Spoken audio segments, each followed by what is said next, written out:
Welcome back to another Mock Draft Monday on Wednesday. Get into that in a second, but here's first thing off the bat. This is not what I would do, and this is not my rankings. This is not my big board. It's Pro Football Focus, so it's done by, I believe, Trevor Sikkema is the lead on that. But not every team can take a quarterback. Every single comment section I get, oh, we're not doing that. We're taking a quarterback. We're taking a quarterback. We're taking a quarterback. Well, there are only so many quarterbacks that are going to be first-round picks. I think 3 of them you can lock in for sure. That's Caleb Williams, Jaden Daniels, and Drake May, not in that order.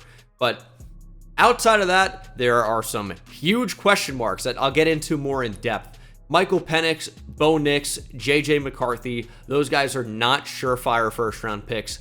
I do not care. They are not surefire first-rounders. They have a lot of things working against them, some of them, right? In the case of Michael Penix, I know he lit up Texas. I'm a big Texas fan. It's not anti-Texas bias. I've been saying this or it's not Texas bias, but I've been saying this for a while, right? And Penix is a very talented player. He can really drive the football. He's got a strong arm, quick release. Here are some things working against him that do matter. He's had 4 season-ending injuries at Indiana. And yes, the last 2 were healthy, but if you think that 4 season-ending injuries are not going to play a factor, you're mistaken. His breakout season was as a 5th-year senior. This is his 6th year of college football. He also has the best pass-blocking offensive line in the nation. The Washington O-line was so good, they won the Joe Moore Award for best offensive line in the nation. Michael Penix, not that great under pressure, and he's throwing to a trio of receivers that are all NFL players. Rome Odunze is probably going to be a top 10 pick. Jalen Polk's probably going to be a top 50 guy. Jalen McMillan maybe not too far behind if he declares. He's got a great situation and a lot of things working against him. Doesn't mean he's not talented. Just doesn't mean that he's a surefire lock first-round pick because you saw him throw for 400 yards in a game. There's that. And what happens might not be what you want to happen. I know a lot of Bears fans don't think they should move on from Justin Fields.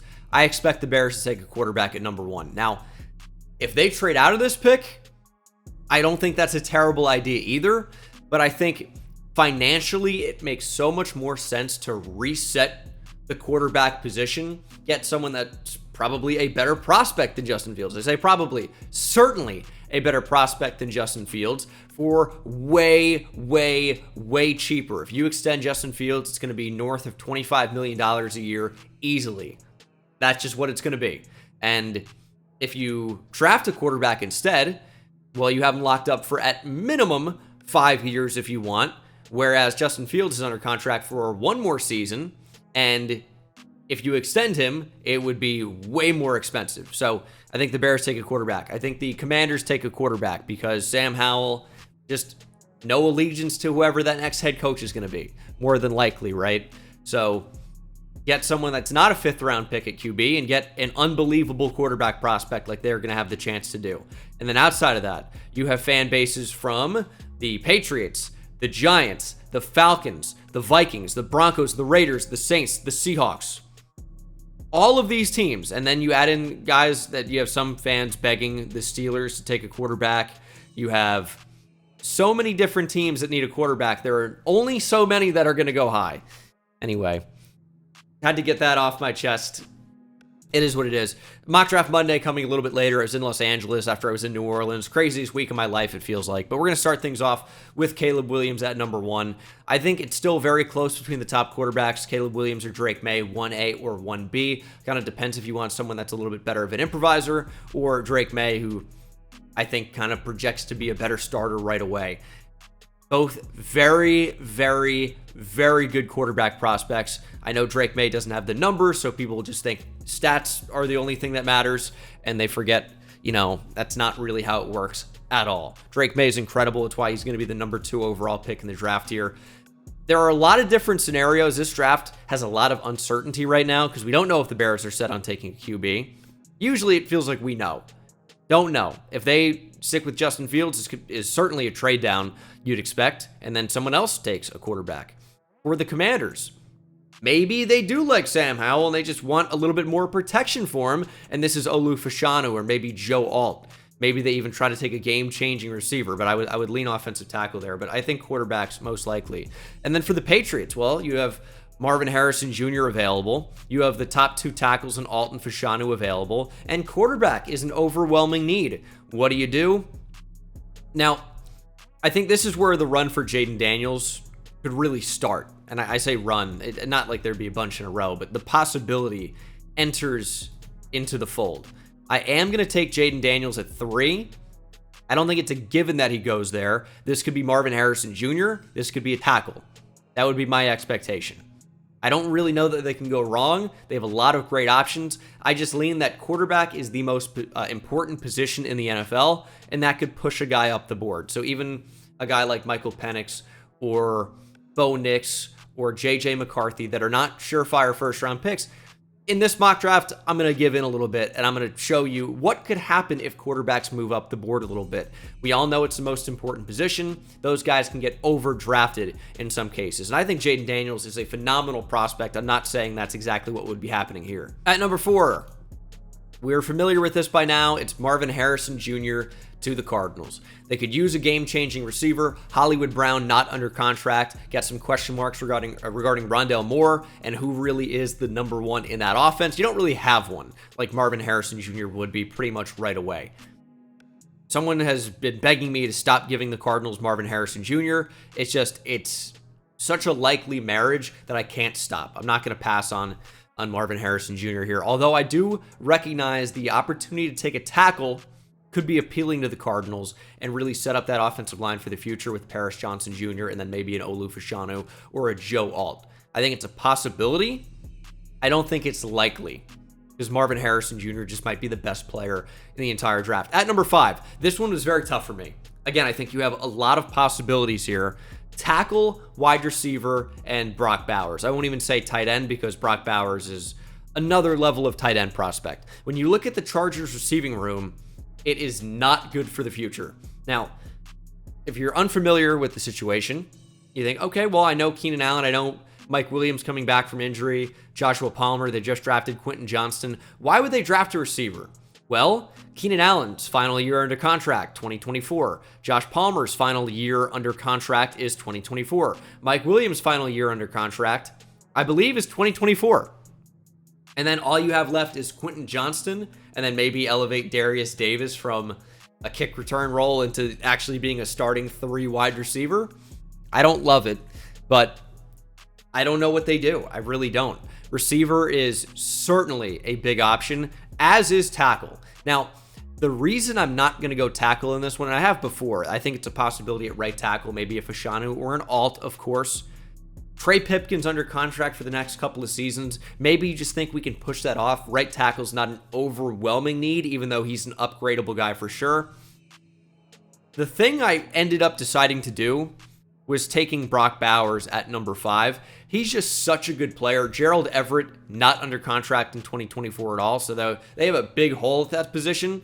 And if you're trying to really go for it, because they've got some talent on that team, 2024, just getting Brock Bowers into that offense would be an incredible addition. He's such a big-time vertical threat, run after catch threat as well. He can run block. He can really do it all. Brock Bowers is an incredible tight end, and I think there's a lot of uncertainty here, but the Chargers, one way or another, are going to be in a great spot to pick the best player available at one of really their 3 most important positions of need, and that would be for the offense, wide receiver, tight end, and tackle. So they really have the world as their oyster here. I know their defense needs to be upgraded, but it's just not going to happen at number 5. This draft class is so offense heavy.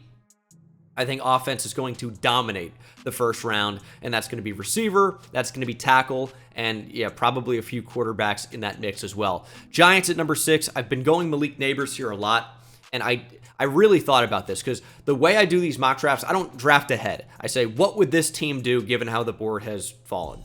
And we really just try to examine a number of different possibilities. And as I mentioned, the Chargers could do so many different things, which would then impact what the Giants do. And I'm not saying, oh my goodness, I want the Giants to draft Malik Neighbors so bad, I'm going to let him fall to number 6 so my imaginary draft here can get the Giants the player who I want. That's not how this works at all. So if you want to picture the Chargers taking Neighbors here, maybe the Giants would pivot and go Rome Odunze or Joe Alt or Olu Fashanu and either try to kick Evan Neal into guard. I just, I don't know what they do again. It'd be really tough, I think, to pass on the 2 tackles in this spot. But I just think with Evan Neal being injured for most of his second season, and I think that maybe you try to give him another shot in year 3, because he's still a very solid athlete. Positions coming around a little bit slow to him for sure, but Andrew Thomas was a slow starter as well, and then really turned it on, one of the best tackles in the league. You can't expect that of Evan Neal, but I think he can be better than what he's shown, because it's been very bad. Still, a lot of different options the Giants could go for here, but I am going to go Malik Neighbors. I think he's right up there for one of the best players in the entire draft. Another explosive downfield threat that's great after the catch, similar to Brock Bowers in that regard, although obviously vertical threat at tight end is very different than at wide receiver. Neighbors can really take the top off of the defense. Bowers can just kill you up this seam. At number 7, got the Titans here. I think pretty thrilled with how the board has fallen. You can take Rome Odunze if you want a receiver, but I think tackle is the likely pick here. I went Olu Fashanu earlier. I saw a tweet that said Joe Alt is the best player in the entire draft. I'm not sure he's the best tackle. Now, he might be. People were hating on me for Notre Dame hate, my classic decision of hating on Notre Dame. It's not about that. It's just recognizing that Joe Alt isn't far and away the best player in the draft, and he might not even be the best tackle. He might be, but Fashanu is a very good prospect as well. I think he'd be pretty thrilled with either of these tackles. Titans take a good one. I think he can play left tackle. He's athletic enough to move to the right side. That's the thing about right tackle, is usually it's guys that maybe are college left tackles. Maybe they're not quite athletic enough to stick at left tackle in the league. They move over to right tackle. Fashanu is certainly a great athlete, and you don't often see right tackles making that move to left tackle, although it can happen if they're athletic enough. It just typically doesn't. But yeah, Fashanu, I think, could play either side for you. That left to right tackle transition is what I'm trying to get at, is a little bit easier. So Penesu will make the incredible transition, although he struggled at first. He's now one of the best tackles in the entire league for Detroit. First trade. Don't really do a ton of trades in these mock drafts just because it's really guessing. But based on the way the board is shaping up, I think the Jets would take this opportunity to move up. Now, they need tackle desperately. That's what I'm making a move up for here. And based on the trade value chart, it's probably 10 and 111 here for number 8. You might see a late round pick swap as well. Maybe the Jets would give up 187 to get 189, or maybe 229 to get 205, or something like that. It's very close in value here. So we are going to do 10 and 111 to get number 8. However, as I've said in a million of these mock drafts, it's less focused on exactly what the return will be, because that's a lot of guessing. But the Jets in this spot, I think, would think about moving up for an offensive lineman. The Bears are in a position where they might consider taking one at 9, and another team could also move up for Joe Alt if you believe he's one of the best players in the draft. Alt is a very solid prospect, and now joins Joe Tippmann as the Joe offensive line. Hopefully not so average for the Jets. At number 9, Chicago Bears. I don't think they're too mad about this, about Joe Alt going ahead of them. I still think that Braxton Jones will be their left tackle of the future, and obviously Darnell Wright, you drafted in the first round last year to play right tackle. Wide receiver, kind of the standout to pair up with Caleb Williams, and I like it. You have DJ Moore. Why not add a big-time deep threat in Rome Odunze? He's got great hands. Vertical tracking's great. Love Rome Odunze as a player. I think he's probably going to end up being a top 10 pick. Maybe I could see him falling out of the top 10. I don't think he gets even to 15. I think a team like the Falcons could even take him at 8. I think a team like the Vikings could throw him into the mix, and that's even with Addison and Jefferson. But now you have a great trio. The Broncos certainly could consider that, and the Saints, I think, certainly would at 14. But Rome is a really, really good player. Happy to get him into the top 10 here. Falcons at number 10. Falcons are one of those teams, like I said, that everyone says it's got to be a quarterback. I think a lot of people are too focused on the position and not the player. If you're, I love Michael Penix, the Falcons should take Penix. That's one thing. But for all these teams in my comment section, the fan base is saying, we need a quarterback. That's a dangerous proposition at that position, because at quarterback, we know there's a lot of variance between the top end guys, and the low end guys. And in the draft, how many of these guys even end up being long-term starters? Very few. How many actual good quarterbacks are there in the NFL? If you want to be generous, 15. If you want to be like a little bit meaner, maybe about 10. It's really tough to find that franchise level QB. And so unless you're sure, you usually wouldn't take one. So I know the Falcons need a quarterback. I get that. I get that Desmond Ridder is unlikely to be the guy at this point. New head coach coming in after Arthur Smith was fired. All the more reason to get a new guy in there. However, I'm just not convinced that these quarterbacks are going to go so far up the board. Now, I'm going to end up contradicting myself here in a moment, but I think given the Falcons team needs and the players available, I think Dallas Turner is a tremendous pickup here. I think he's probably the first defensive player off the board. Is he the best edge rusher in the class? He's got as high as upside as anybody. I really do like Dallas Turner a ton. I think getting him at 10 is really, really good value. And I know the Falcons fans, they are begging for a quarterback.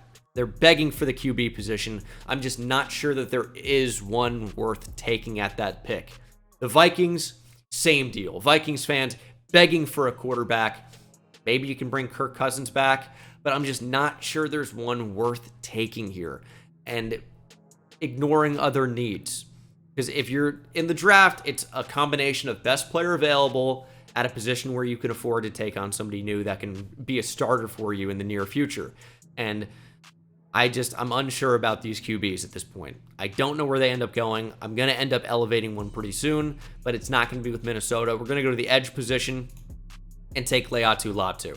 I think he's all around the best, most polished, should I say, edge rusher in the draft. Tremendous hands, really, really talented, and someone that I've pushed down because he had to medically retire from football. I say it every mock draft, but it's true, and these things do add up. These things can push players down the board a bit.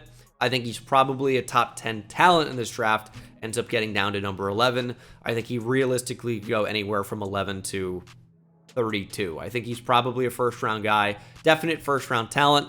Medical red flags could certainly hold him back. Broncos at 12, another team, needs a quarterback. Russell Wilson's not coming back. Is this the QB spot?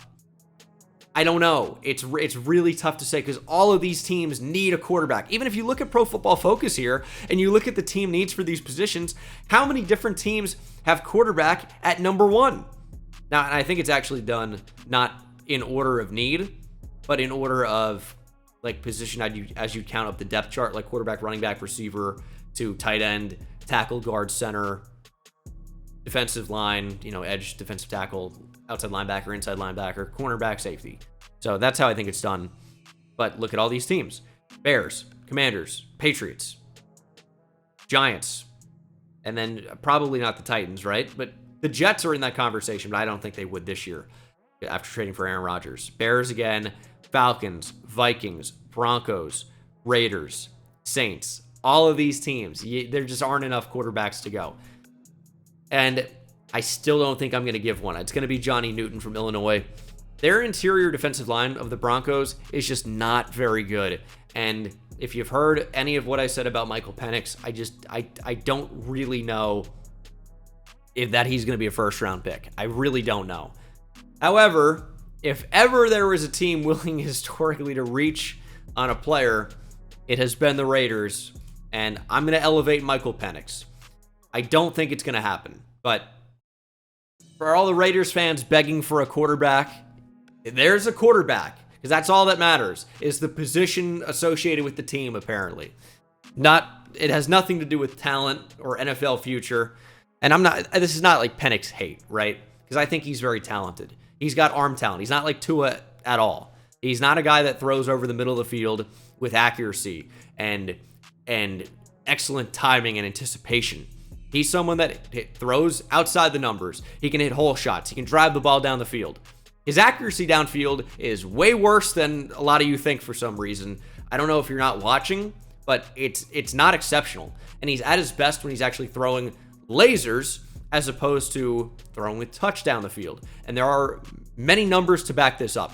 So, and it also, if you actually watch, you'll see as well. I think Penix is very talented, but he's an old, injury-prone, historic, it is what it is, a guy who's played behind the best offensive line in college football with the best receiving core.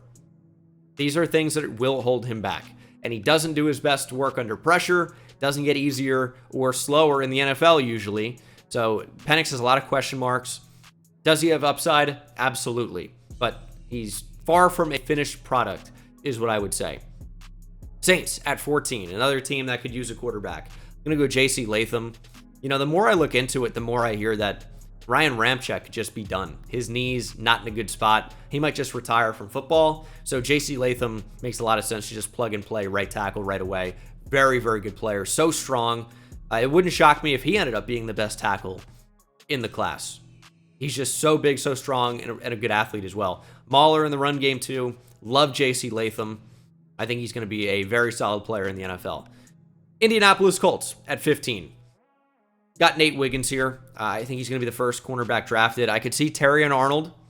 I could see maybe, I don't really know about Cooper DeJean. I think he's more of a hybrid, like nickel, potential safety. I think he could stick on the boundary. I'm just not sure if he's going to be the first boundary corner drafted. I think a team likely views him more as a versatile kind of do-it-all DB, and that has immense value to me. However, NFL teams move safeties and nickels down the board. So it's tough to say. Nate Wiggins is a really good athlete with size. Chris Ballard loves that. And the Colts really could use a corner. So it's kind of like a match made in heaven at 15. At number 16, have the Seattle Seahawks. Well, they probably would have preferred their guy, Michael Penix. Well, we got a Michigan-Washington battle again. I'm going to give the Seahawks J.J. McCarthy. So, you know, I've given them Troy Fautanu here. I felt like he was a great fit. People said, don't just mock him because he's local. No team does that. Well, it's not about that. It's that they could use a guard, and Fautanu projects really well to the inside at guard. Really like him as a player. I think he could probably even stick at tackle too. It's not really short arms with him. It's just his overall frame or his overall body type build. Arms are actually in a decent spot to play tackle. They're not exceptionally long or anything, but he could stick there in the same way that maybe a Graham Barton could, even though I think he might end up having a little bit shorter measurables. Jags at 7, and I'll spend a little bit more time on this. J.J. McCarthy has a ton of potential. I know nobody wants to hear that because he didn't put up tremendous numbers at Michigan. They were a run-focused offense that could run the ball better than anybody. That's what they did. They're playing to win games, not build up great draft prospects. That's just how it is. McCarthy's best football could be ahead of him. At the same time, he's a bit of a project. He does have a big arm, and he does run really well. He'll make some boneheaded decisions. So this is a bit of a project pick, but that's kind of where we see, this type of a quarterback go sometimes. And could he fall out of the top, 32 picks? Sure. Could he fall out of the top 50 even? It's a possibility. Could he go back to school? All of these things are possibilities, but McCarthy does have the potential to make him a first-round pick, and he has more potential than a guy like Bo Nix. I think we've kind of seen it from Bo Nix at this point. He's got a really high completion percentage throwing these great screens and shallow crossers, and then lobbing it up deep to Troy Franklin. He was a great college player. As another sixth-year senior, set the record for most starts in college football history and FBS history. Unbelievable. I don't think he's a first-round pick. We'll have to see. McCarthy is the guy that has more potential long-term. So if you don't like Fautanu, there's your quarterback. Corner is a huge position of need for the Jags, and luckily there's a great one available. Terry and Arnold, who could end up being the first corner off the board, as I said, although I do still, at this point, expect it to be Nate Wiggins. Opinions can change. We'll have to see, but Terry and Arnold certainly in that conversation. Had an incredible year this past year at Alabama, and also Nick Saban's retiring. What craziness in the football landscape over the past couple of days, weeks, months even, but wild. But Terry and Arnold could be the first corner off the board. He's that good. Jags could really use a corner. Arnold just feels like he makes sense. At 18, went back and forth on this one for a while. I eventually settled on the high potential of Amarius Mims from Georgia. Could end up moving the left tackle at some point if you needed him to, but this is a right tackle at Georgia who you'd expect to stay at right tackle. Jonah Williams would be out. You're paying Orlando Brown Jr. to be your left tackle. I totally understand that. Mims at right tackle is a really good athlete whose best football is probably ahead of him as well. Packers at 19.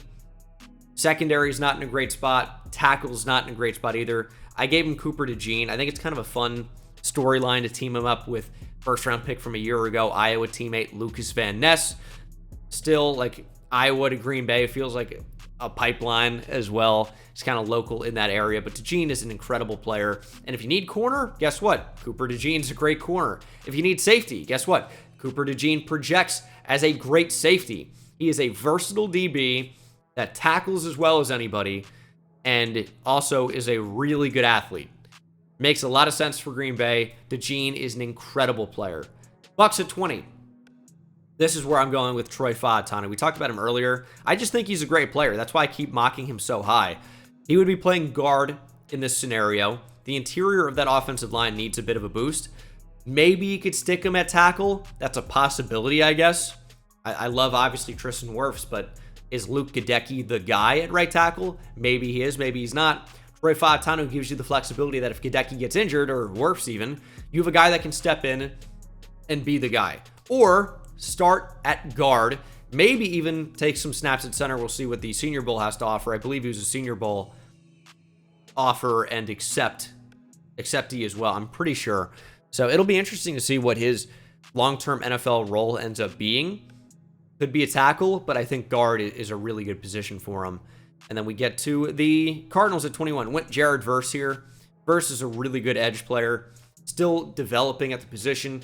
Every mock draft to say he was actually a high school tight end that went to Albany and then ended up moving to the defensive side of the ball and then earning a scholarship at Florida State and going off. He's had 2 very solid seasons at FSU, and he's worthy of being a first-round selection.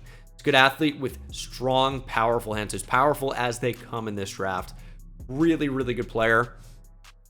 Cardinals D-line's a mess. There's not really the interior guy that I think they would take there at 21. And listen, I love T'Vondre Sweat as much as anybody. Don't really know that he ends up getting into the first round. I think even, and I do agree with the mock big board here, I think Byron Murphy has a good chance to go ahead of him. Better athlete, offers a higher chance of getting an interior pass rush that T'Vondre Sweat doesn't necessarily offer. He's surprisingly quick for 363, right? But he's not really going to be a huge disruptor at the NFL level, I would expect. But I do love T'Vondre Sweat. Chris Jenkins really showed up in the college football playoff. He's somebody that could sneak in for sure, but I don't think there's really a surefire defensive tackle that I could really see getting into the first round outside of Johnny Newton. Now, if he goes early enough, which 12 is a bit early, I think potentially, maybe it is a quarterback, but that could elevate another interior defensive lineman. We'll have to see. Rams at 22. I've got Kool-Aid McKinstry. Their backfield, their secondary defensive backfield, just not so great. Kool-Aid McKinstry offers pretty good value at 22. Certainly got good size, great patience at the position as well. He's really a guy that can mirror and then match and stay in phase. I think he's athletic enough to do that. So Rams, who need help at corner, got to replace Jalen Ramsey. Not really a great set of DBs right now. Kool-Aid McKinstry can step in and be a starter sooner rather than later. And then, Gut Fox, if you're watching, it's still Talisa Fuaga, which I know he's going to be stoked about.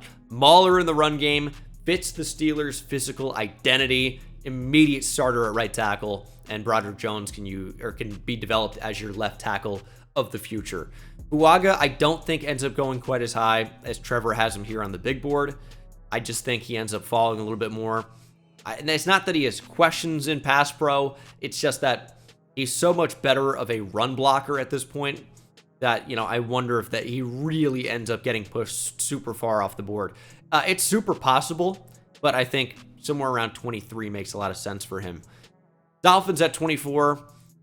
I want to elevate Jatavion Sanders here as a biased Texas fan. I'm going to end up going Tyler Guyton. He's such a good athlete. I really think that's being prioritized in Miami with the way Mike McDaniel's building this offense and really a lot of this team, right? And offensively, when you have, the best speed threats in football in Tyreek Hill and Jalen Waddle, you can't really get faster than that at receiver. And then you can't really get faster than Devon Achane and Raheem Mostert at running back. Jeff Wilson obviously has incredible speed as well. Well, build into that athleticism profile with the movement skills of a Tyler Guyton. You can continue to do that. Probable starter sooner rather than later on the offensive line. I would expect probably right tackle. That'd be a good blindside protector for Tua Tagovailoa. He's a really solid player. I'm not sure you're certainly attached to Austin Jackson.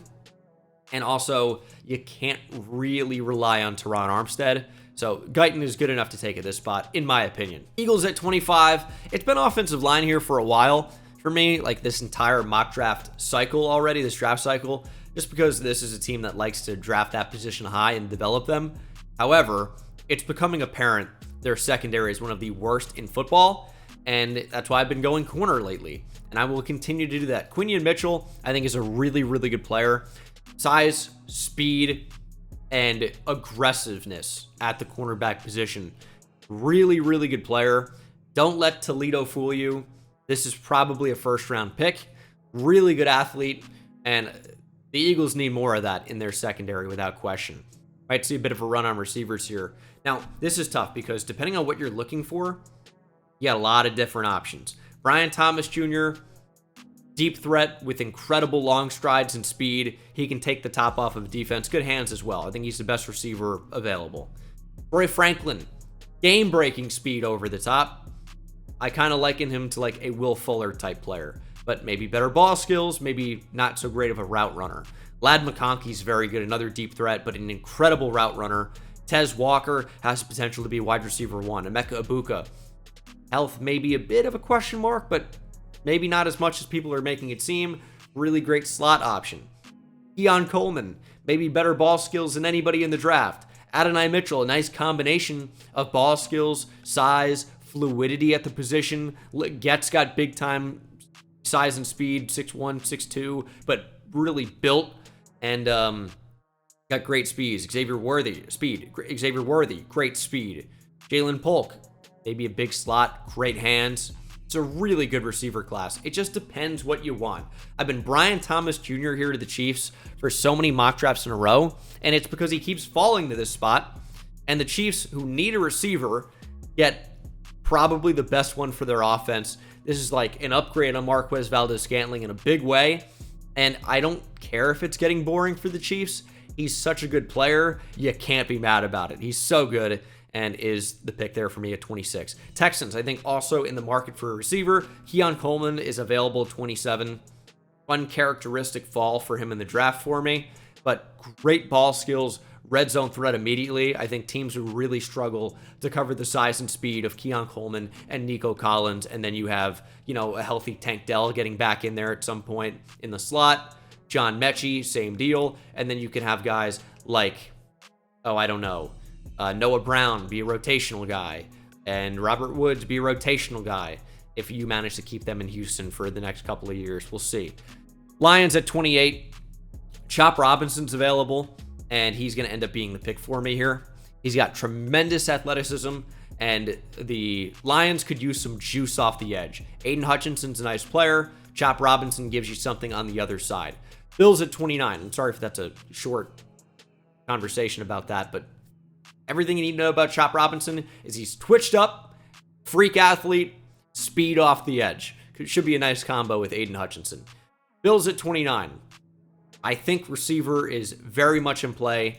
Now, when I did this earlier, I gave them Adonai Mitchell. I do think he could end up being a first-round player, and I do like the fit of him with Stephon Diggs and the deep threat of Gabe Davis rotating in, Khalil Shakir in the slot. I think Adonai Mitchell is like your typical X-style receiver, but he gives you the size and jump ball ability that I'm not really sure the Bills have right now. And I love Stephon Diggs. Gabe Davis is a good deep threat, even though he has games where he disappears. They need a more, I would say, dominant option, if you can, outside of Stephon Diggs. Cowboys at 30. Gave him Jordan Morgan. And this is just based on, I think, Tyler Smith sticks at left guard. He's so good there. So if you're drafting an offensive lineman here, I could certainly see tackle. It is a really, really good tackle class because, just in my opinion, I think guys that could get into the first round, other than what has already been mocked here, Graham Barton, potential guard. Patrick Paul, I think, could be a first-round pick. Kingsley Suamataia, I think, could be a first-round pick. I don't know. Everyone really loves Kieran Omega-DJ, but I don't know that he ends up getting close to the first round. Probable top 100 player. Not sure if he ends up being a lot higher than that. Could be a top 50 guy, we'll see. I don't think he ends up getting to the first round. but I think there is a possibility that Paul, who's dominant at Houston, or Suamataia with great potential, or Barton, who's just as solid as they come, but could be a guard. I think all those guys get in the first round, and we've already had a number of tackles fly off the board. At number 31, we're going to stick to that. Let's go Graham Barton. Could be a tackle. Definitely skilled enough to stay a tackle. Our team's going to want to move him inside to guard because of his arm length. It's not tremendously short, I don't believe, but it's also not typical of what you'd see of many starting tackles in the league. So, could be a better fit at guard. Could also stick a tackle. He gives you flexibility in the same way that, we talked about earlier. And then with the Ravens at 32, I think they're just comfortably in a best player available sort of spot. Tackle is certainly a need for them. Could be a tackle, absolutely. Defensive line is a need. And that, I think we'd talk about edge. Maybe a Braylon Trice or JT Tuimoloau. I think for the Ravens, in the same way that the world was the Chargers' oyster at number 5, it is for the Ravens as well. There's still so many talented players available and at positions of need for you. And receiver is certainly in play as well. It's such a talented receiver class. Do you wait or do you take one here? Because just like the Chargers, they don't have a lot of guys solidified long term. So the Ravens can really go any number of different ways here. I think I will probably get another receiver in there because I don't really do this too often. Let's go Tez Walker from UNC. Really talented player. Wide receiver 1 type potential. And this really stems with the Ravens not having the position solidified long term.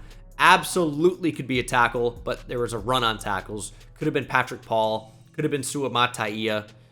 But we end up going with the receiver because I typically don't have this many receivers going in round 1. But if you want to count, that would be 5 quarterbacks, right? Williams, May, Daniels, Penix, and McCarthy. And a team could trade back into the first for a receiver as well. And then with receivers, you have Harrison's 1, Neighbors, Odunze. We don't have one for a while until we get to Thomas, Holman, Mitchell, Walker. That's quite a few. And then with the tackles, you have Bashanu, Alt, Latham, Mims, Faatanu, if you want to call him a tackle. He is right now, but could be a guard. Fuaga, Guyton, Morgan, Barton. And again, Barton could be a guard. But this draft is going to be dominated by those 3 positions probably. Quarterback when you think about the top of the draft, receiver all throughout, and then tackle, certainly. Now, there's a big gap of really no receivers from Rome down to Brian Thomas Jr. I could certainly see one going in the teens. We'll have to see what the draft order looks like when the playoffs are finalized at the end of the season. Should be a fun one, but thanks so much for watching. Hope you guys enjoyed, and I'll see you in the next one. Take it easy.